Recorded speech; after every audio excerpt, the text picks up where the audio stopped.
Hello and welcome to another Wilderness Tamed video, and in this one, it's another pond. God.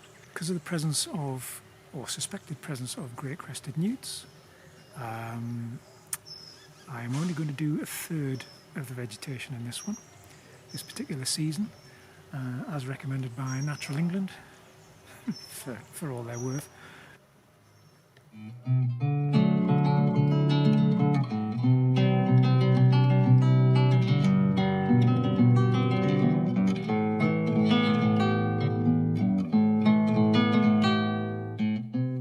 So we're just doing a fraction of the size of this pond. Create open water. For any species of newt prefers some open water in which to attract the females to do their courtship displays. So having too much dense vegetation robs them of that opportunity to some degree. And particularly great crested newts that tend to be bottom dwellers, and so they do most of their courtship actually down on the bottoms of the ponds. Waders are on, scythers out, we're ready for action.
So that's the scything part done. Now I'm onto the raking out. A lot of leaf matter in there, as you can see, surrounded by very large sycamore trees. And according to the customer, she hasn't lived here long. This probably hasn't been done for several years.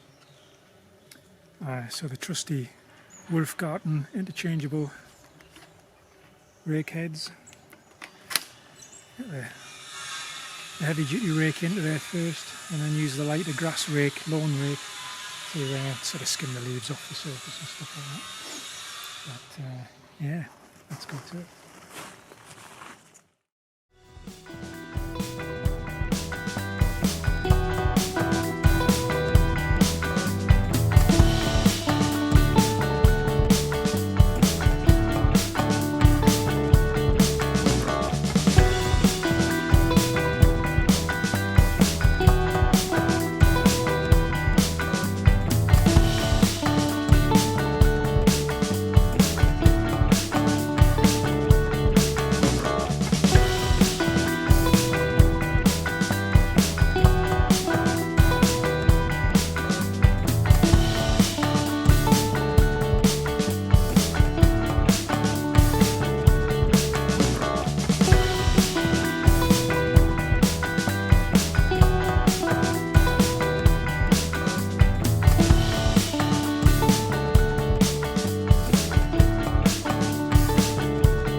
Looking at the lens, not the screen. So done all the scoopy dredgy stuff, and got a sizable amount of stuff out of there.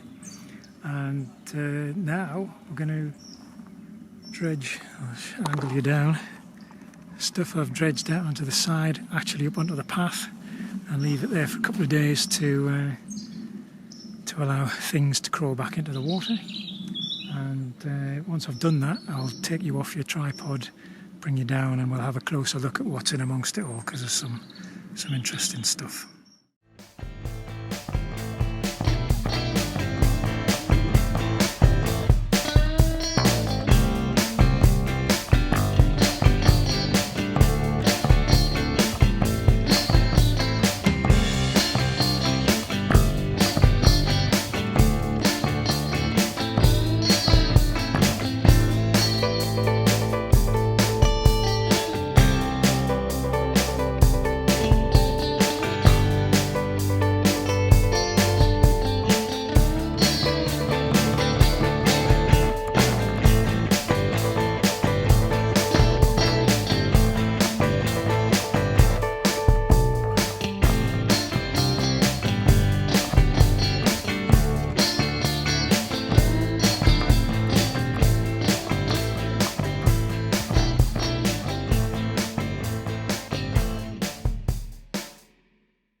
Check out this.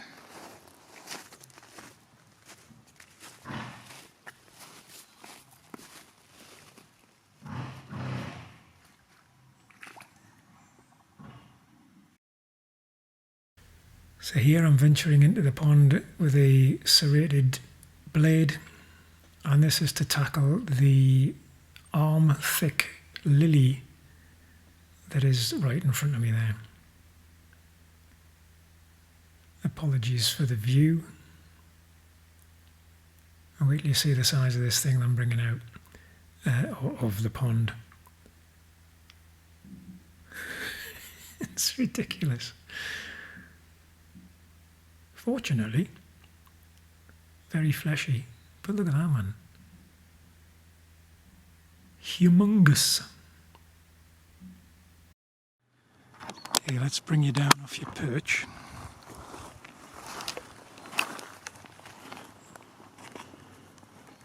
And have a look at what we've got going on in here. There's an ordinary little pond snail. See if I can put the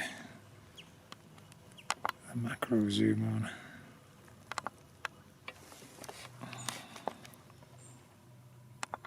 There we go.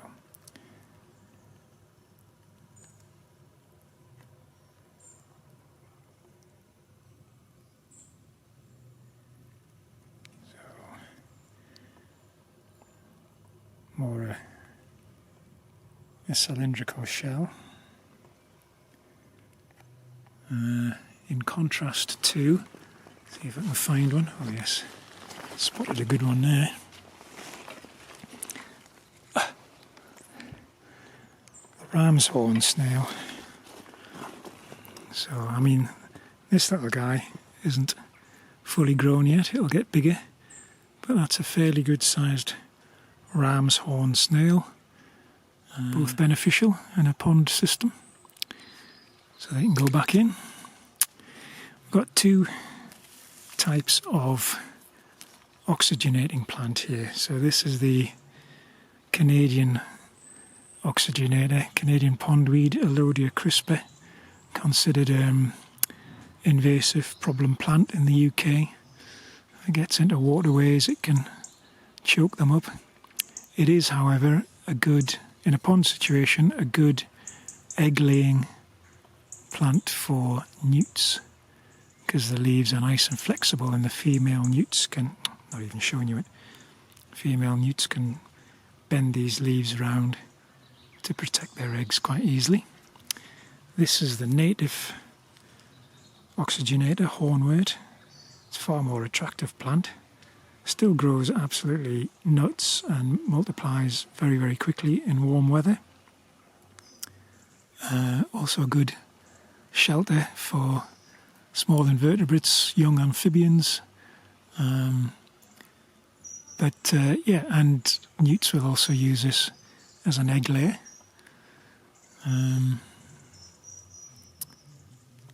We've got here, you'll probably recognise there's a better bit. Brook lime, Veronica beccabunga, rounded leaf. Again, you can see how it spreads like so many of these plants. Every node, every joint in the stem has the capacity to produce roots. And again, an excellent flexible leaf for newts to use. So if you come across any of these in your pond and the leaves are bent over at right angles, bent over in half like that, and there's a knock and bet that there's going to be a little newt egg glued inside there, and that's how they protect their eggs. And when you consider, so frogs and toads, it's just like their spawn, 300 or 400 eggs all drops out overnight in one go. Female newts, similar number of eggs, 200 to 300 eggs, but they're laying them one at a time, and it takes them 5 to 10 minutes per egg to get them to select the right leaf, fold it over, stick the egg in, and then swim off to the next one. which is why female newts are generally the last of the adult amphibians to leave a pond, because it can take them most of the spring and summer to deposit all their eggs. And I did, when I was raking out, come across a young newt eft that hadn't metamorphosed completely. Let's see if we can find any. Because obviously if those eggs are getting laid late in the summer, then the offspring that hatch from them, they're not going to develop in time to leave the pond that year. It's going to be the following year. Oh, there's a classic. These jelly sausages on the bottoms of their leaves, those are snail eggs.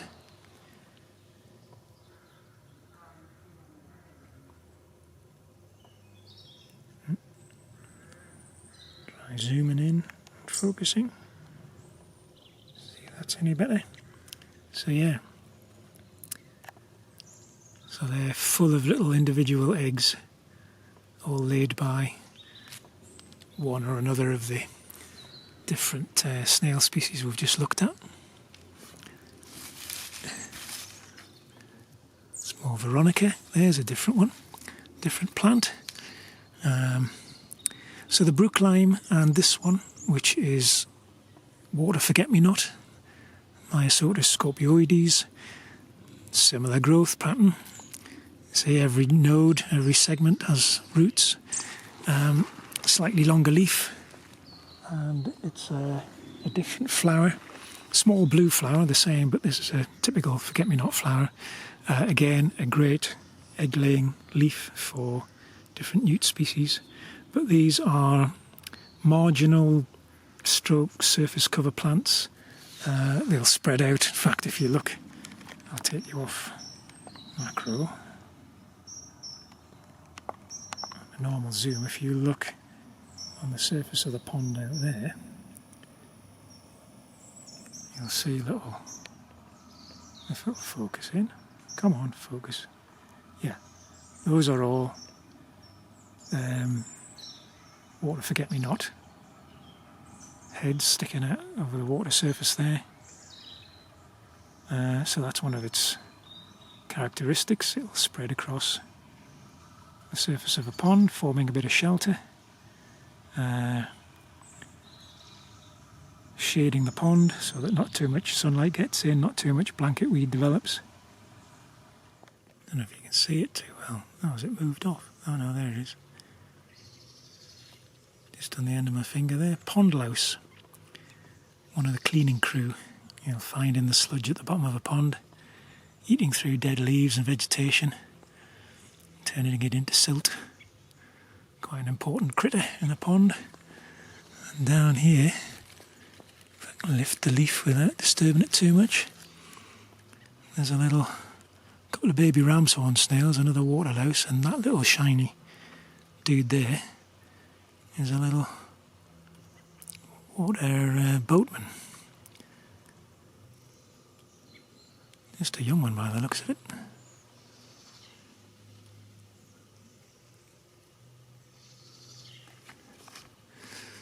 I'm trying to find a baby newt for you to look at. It could be on a wild goose chase. There's a lot of vegetation to sift through, and they're very tiny, although they do make themselves known by wriggling about and squirming a lot.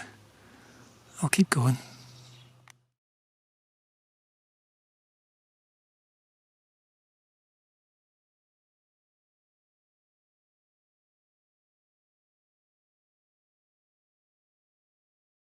There you go. There's a baby newt, still with its external gills. It's got all four of its limbs developed. It's either smooth or palmate newt. Not really sure. Difficult to tell at this young age. But yeah, he will continue, or she will continue to develop.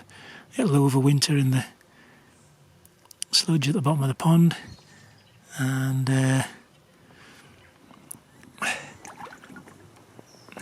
get active again in the spring and summer and emerge well ahead of its next generation offspring. But it won't return to the pond until it's sexually mature and ready to breed, so that could be 3 to 4 years' time. And in the meantime, it'll wander off into the surrounding garden and farmland. There you can see, get that bit of debris off my hand. And I set it into the water. You can see the gills at the side of its head. Get rid of that. Oh, there's bloody rubbish on my hand. Sorry, mate.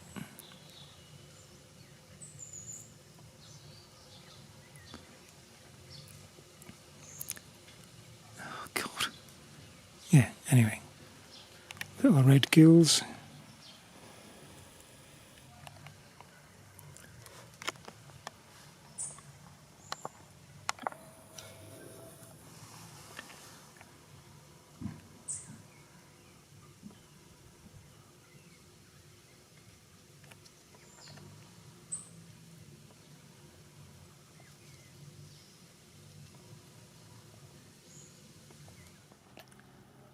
So that's it done.